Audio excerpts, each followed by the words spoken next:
Fala, traders! Beleza? Galera, tô aqui para tirar uma dúvida aí, eu acho que quase geral, beleza? Uma dúvida que a galera ficou muito. Na verdade, não foi dúvida, foi assim: uns acharam uma coisa, outros acharam outra coisa, uns ficaram com um cenário maior, outros ficaram com um cenário menor, e eu tô aqui para explicar tudo o que aconteceu, explicar as diferenças, o porquê que eu escolhi um dos cenários, certo? Eu vou tentar fazer aqui, dar uma repassada em tudo o que aconteceu sobre esse cenário para estar passando para vocês. Galera, vamos lá. Tudo se iniciou quando? Neste dia 13, terça-feira. O que aconteceu aqui, galera? A gente trabalhando no M1 normal, tínhamos aqui essa retração, aqui o mercado que eu falei para vocês que não tinha perdido para mim, porque ele só deu aqui uma barra, já voltou na outra, depois deu outro teste. Lembram? A gente tinha aqui o posicionamento dos players antes. Resumindo, a gente tinha, galera, ponto 1, ponto 2, ponto 3. A gente tinha esse alvo, certo? Aqui, galera, eu falei para vocês que somente após o mercado perder essa retração aqui, porque eu não tinha considerado como alvo completo. Aqui eu tinha entrado num trade, nessa barra aqui, se não me engano, e tomado um stop na laranja.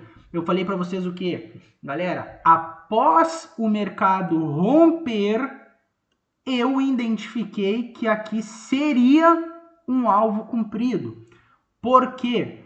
Porque aqui o mercado me dá uma paulada, me dá um mercado de 1.800 pontos, certo? Galera, acontece da gente ter uma perna 1 de 1.800 pontos? Acontece, mas é difícil, tá? Aqui entra um primeiro cenário, tá? Se acontece e é difícil a gente ficar com uma amplitude de perna 1 extensa, galera, eu só vou considerar ela uma perna 1 de 2.000 pontos, de 1.800 pontos no M1, se ela não me dá um fractal. Se ela sobe assim, ó, não me dá um fractal, aí eu vou considerar uma perna 1 de 2.000 pontos no M1. Estamos falando da amplitude atual, beleza?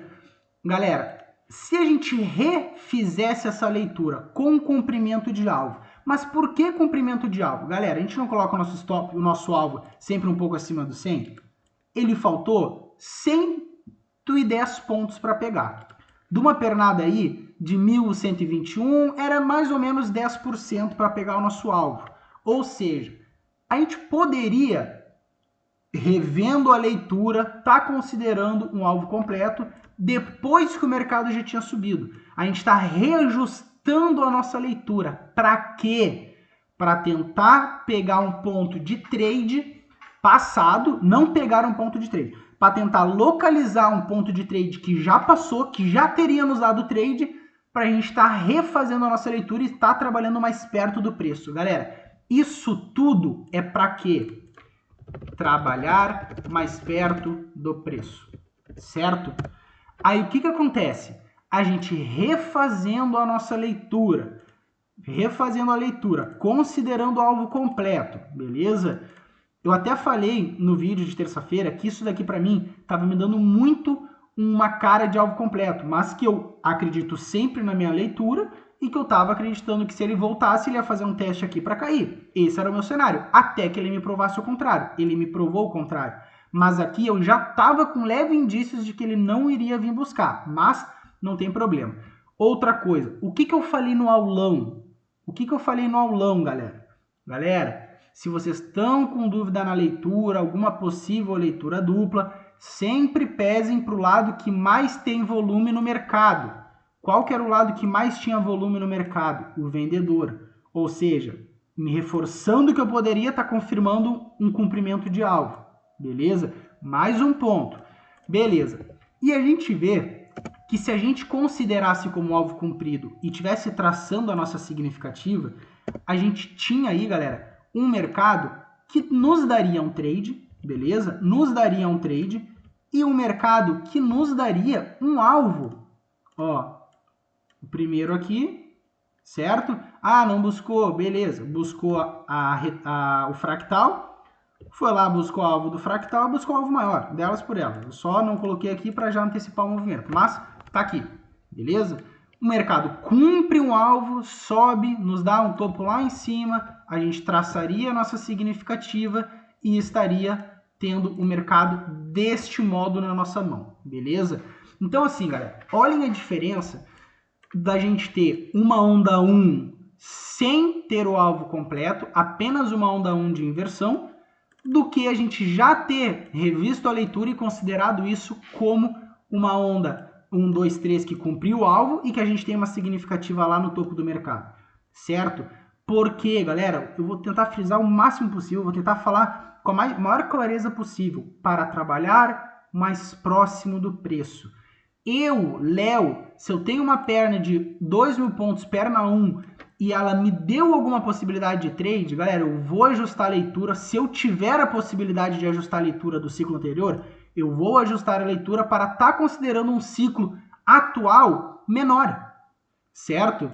Então, o que acontece? Se eu tenho aqui uma possibilidade de ajustar o ciclo, eu vou ajustar para que este ciclo atual fique menor. Por quê? Perna de 2.000 pontos, 1, eu deixo para os 5 minutos. Olha que bonito, nos 5 minutos, uma perna de 1. Eu vou olhar 5 minutos? Nunca. Eu não olho, mas eu sei que uma perna dessa no M1, 2.000 pontos, que me deu aqui, né, refazendo a leitura, ela me dá um alvo, ela me dá uma significativa, que essa perna, não precisa nem falar, galera. A gente sabe que isso daqui é uma perna bem mais macro nos 5 minutos. Ou seja, eu deixo a perna maior para os 5 minutos e vou trabalhar apenas com a minha retração significativa. Ou seja, tá nos 5 minutos, trabalharia apenas com isso. Esse seria o cenário dos 5 minutos. E a gente no M1, ou o Léo no M1, ou quem teve a mesma leitura que o Léo no M1, vai fazer o quê? Por que a gente trabalha perto do preço? Nos 5 minutos, a gente estaria procurando trade aqui para estar surfando isso daqui, beleza? No 1 minuto, a gente já estaria surfando esta queda, além de ter surfado esta alta. Claro que aqui vamos descartar porque a gente não estava no mercado. Vamos contar a partir daqui, que vai ter exemplo ali na frente. Então, assim, o que aconteceria? A gente estaria pegando essa baixa e aqui, quando o mercado rompe a significativa, a gente pegou essa alta e a gente pegou essa significativa. Ou seja, no M5, tu está esperando um movimento e tu tem que acreditar que o comprador vai estar no jogo ainda para pegar esse movimento. No M1, a gente pegou esse movimento, a gente pegou esse movimento e a gente pegou esse movimento. Além de dar mais pontuação, nos deixa mais seguro do que de que se o mercado vire, a gente pegue ele no ato. Pra gente, o mercado virou aqui. Pro M1, não vou falar pra gente, vou falar pro M1. Pro M1, o mercado virou aqui. Pro M5, o mercado nem virou. Deu trade? Deu. Mas no M1 a gente pegou esse trade. E da mesma maneira, a gente pegou esse trade. Um trade aqui e um trade aqui. Ou seja, a gente pegou mais pontos do que quem estava esperando apenas essa. Vamos corrigir aqui agora só um adendo que eu vou dar, porque era gap, tá? Era gap, foi a parte, igual hoje. Isso daqui foi a maior prova que eu vou estar falando para vocês. Por que eu estou falando que é gap? Porque assim, esse alvo aqui, a gente pegou daqui, a gente poderia ter pego daqui até aqui, certo? 612 pontos. 612 pontos vai ser do quê? Vai ser de mão cheia. A gente não vai encerrar, a gente encerra 550, 600, vai ser mão cheia. Então daria 612 pontos de mão cheia, daria esse daqui de 600 de mão cheia e daria esse daqui de 600 de mão cheia. Daria 1.800 pontos.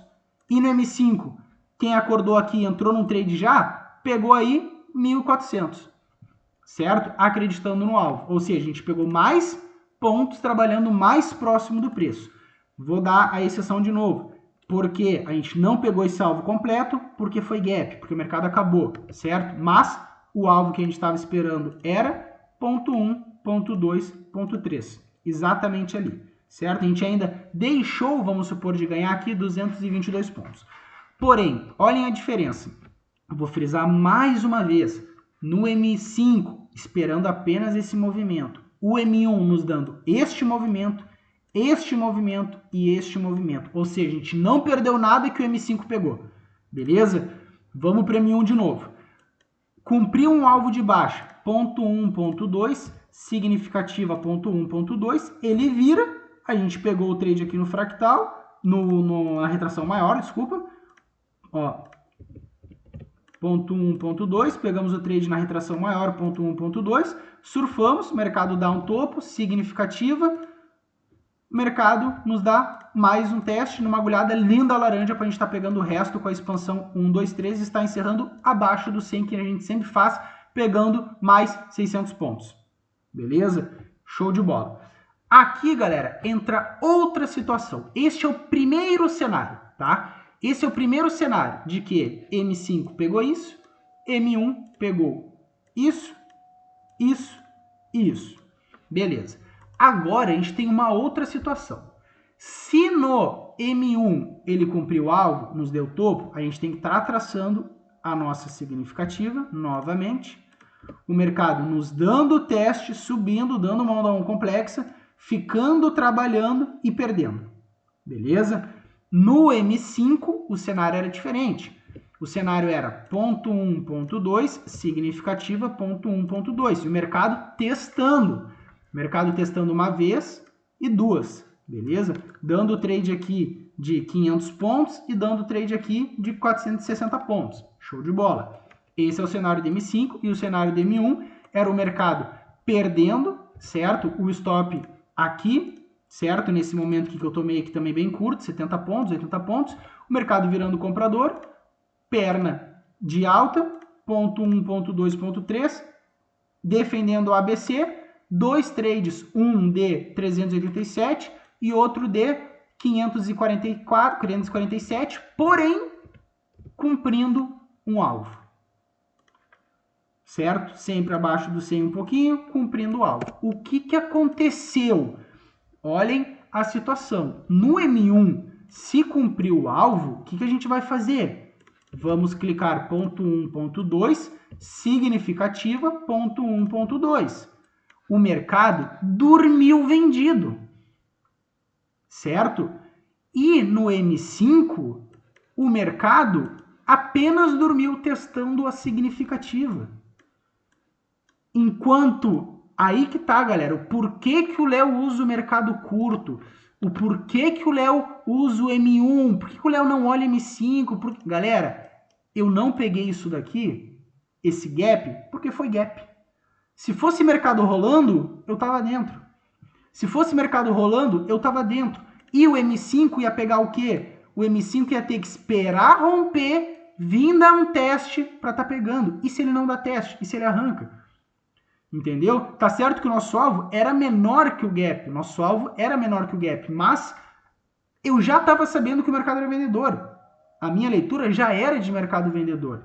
E isso, galera, dando os dois exemplos que foi gap, que a gente não conseguiu pegar isso daqui porque foi gap e que a gente não conseguiu pegar isso aqui porque foi gap.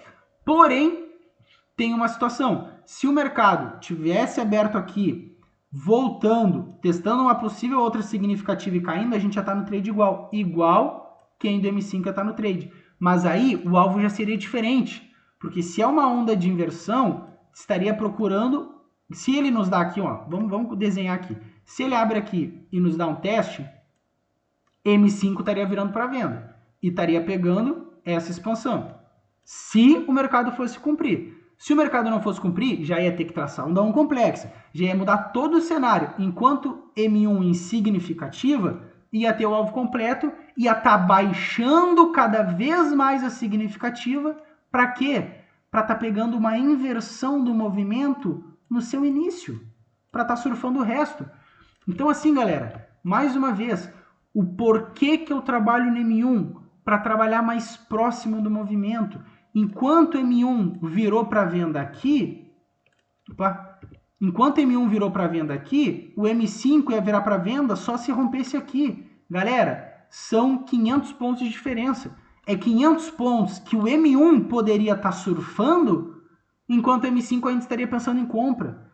Então assim, galera, Fiz o vídeo para quê? Primeiro, M1, M5.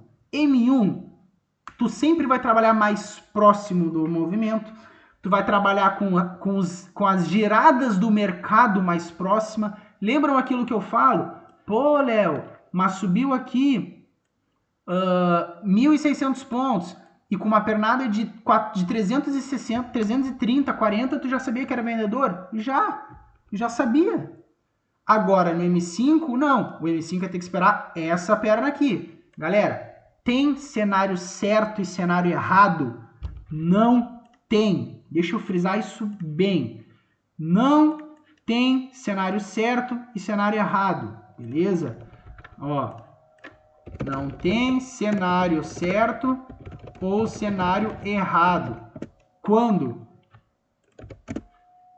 Nessa situação, beleza? Nessa situação, galera, vai prevalecer o quê? Como vocês gostam de operar? Mais próximo ou mais longe do preço? Certo? Vamos aí para os prós e contras. Qual que é o pró de tu trabalhar perto do preço? O pró de tu trabalhar perto do preço é tu pegar as inversões, certo? Pegar as inversões bem no início. O mercado tá virando e tu já tá pegando a inversão, tu já sabe que ele tá vendido.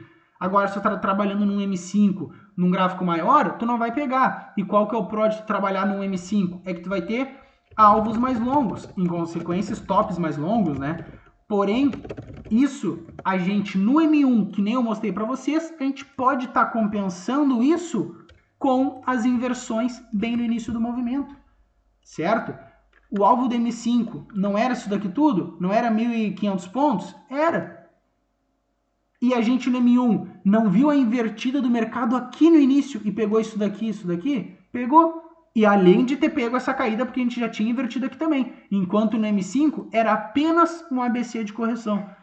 Então assim, galera, não tem pró e contra, não tem certo ou errado. É apenas uma visão de como escolher trabalhar com o mercado, diferentemente de se a gente tem, não foi o caso, mas se a gente tem esta perna de baixa e tem isso daqui virando aqui, vamos supor, ó, aqui era a nossa retração e o mercado virou aqui.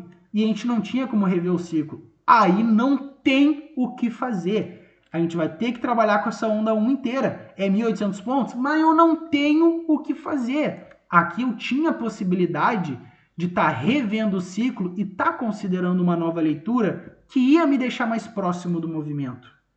Certo, galera? Esse é o recado que eu queria passar. Eu vi bastante gente me mandando coisa no privado. Pô, Léo, mas eu vi dessa maneira, tu viu dessa? Falei, cara, não existe certo ou errado. Até mandei grupo ali no grupo aberto, vocês viram. Quem ainda não tá no grupo aberto, entra no grupo aberto aqui, galera. A interação é sensacional. Então, assim, não tem certo ou errado, apenas querer trabalhar perto do preço ou não querer trabalhar perto do preço. Se a gente tem uma possibilidade de estar revendo a leitura para estar trabalhando mais próximo do preço, se a gente não tem, a gente não vai ter o que fazer, certo? Não misturem time frames, não misturem, se tu quer operar 5 minutos, opera 5 minutos. Se tu quer operar 1, opera 1. Não misturem time frames na hora de operar, não façam leitura em time frames diferentes, não criem viés por time frames.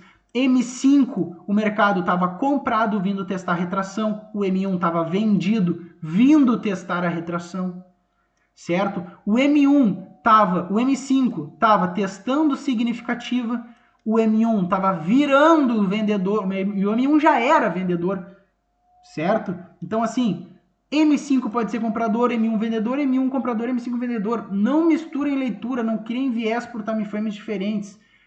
Operem um time frame apenas, certo? Escolham a leitura de vocês. Se tiver alguma divergência que vocês possam estar aí reajustando a leitura, reajustem. Mas eu queria deixar bem claro isso que eu falei no vídeo. Falar que não tem certo e não tem errado, mostrar a diferença dos dois, mostrar o pró e o contra e mostrar que o M1 a gente pega as inversões bem no início dos movimentos, que é isso que eu gosto, certo? Então eu sempre vou optar por trabalhar um mercado mais curto, certo, galera? Quem é do Beabá, tô colocando o vídeo de hoje lá, estamos juntos, valeu!